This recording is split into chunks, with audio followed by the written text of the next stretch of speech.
بس ما حبيتش اخرج من الموضوع بتاعنا بتاع النمو العقلي قبل ما اسال سؤال يمكن بيتباع كتير وبيتسال كتير. تمام. تعمل ايه لو ابنك سالك اسئله فيها لا تجوز شرعا، زي مثلا السؤال المشهور مين خلق ربنا؟ تمام. تلاقي معظم الاطفال بيسالوه مثلا صحيح انا صحيح مين الرسول ما شفتوش، يعني صحيح. عارف الموضوع ده محتاج تفصيل شويه، مم. بس هنلخصه في 3 خطوات سريعه. يا ريت. اول خطوه لازم ان احنا نثقف نفسنا دينيا.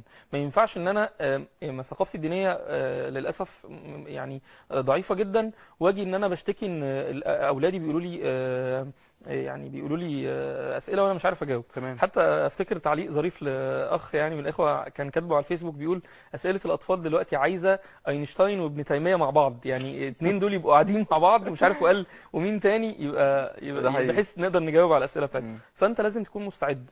ما ينفعش يعني انك تبقى مثلا عندك جهل بشيء زي المعلوم من الدين بالضروره، مم. او اللي هي ما لا يسع المسلم من جهله. ودي كتب موجوده ودورات وبعض القنوات شغاله على فكره ما لا يسع المسلم جهله، مم. وخاصه فيما يتعلق بالعقيده، ما يتعلق بالقضاء والقدر، ما يتعلق بامور الخلق وما الى ذلك. تمام. يبقى دي اول حاجه. تاني حاجه ان انا لما يجي لي الولد بسؤال تقول له ايه؟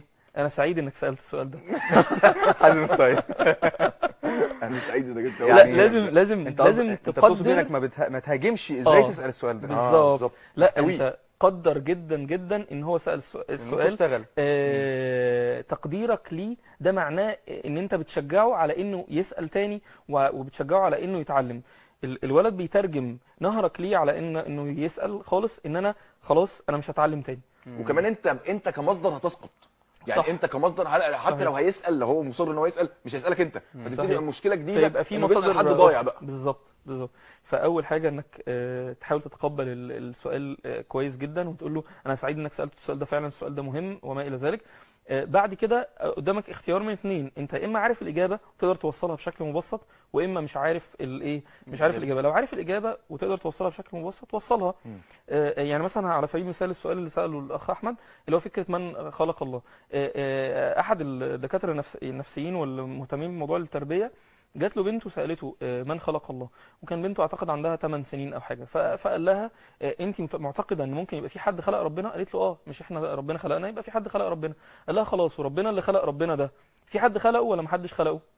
قالت له يبقى في حد خلقه. قال لها طب وبعدين؟ يبقى في حد خلقه. قال لها وبعدين؟ قالت له في اكيد واحد في اخر الموضوع ده هو اللي خلقه وما حدش خلقه. قال لها هو ده ربنا. الله. اجابه ذكيه جدا. صح. خليها هي اللي جاوبت. خلاها هي اللي جاوبت. تمام. طلع الاجابه من بقها، ما خدش الموضوع بقى بحساسيه واوعي تسال الاسئله دي، لا خد الموضوع بهدوء.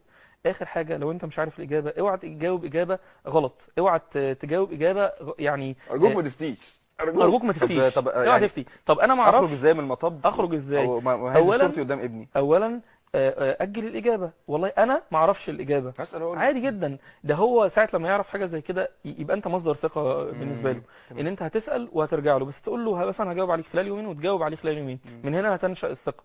الحاجه الثانيه لو الولد عنده قدره على البحث، الاولاد دلوقتي مش عارف يبقى عنده 5 سنين و6 سنين، خش على الكمبيوتر، خش على الانترنت وكده. لو الولد كبير مثلا ويقدر ان هو يبحث ويقدر ان هو يطلع المعلومه، قول له ما تيجي نبحث انا وانت، انا ما اعرفش، تيجي نبحث انا وانت عن الموضوع ونتناقش في الاجابه. اخر حاجه انك تاخده من ايده وتروح لشيخ انت بتثق في علمه، وتقعدوا انتوا الاثنين وتسالوا الشيخ وهو يجاوب على الولد. اعتقد دي دروس تربويه، كل واحده من دول فيها درس تربوي مهم جدا زي اهميه الاجابه.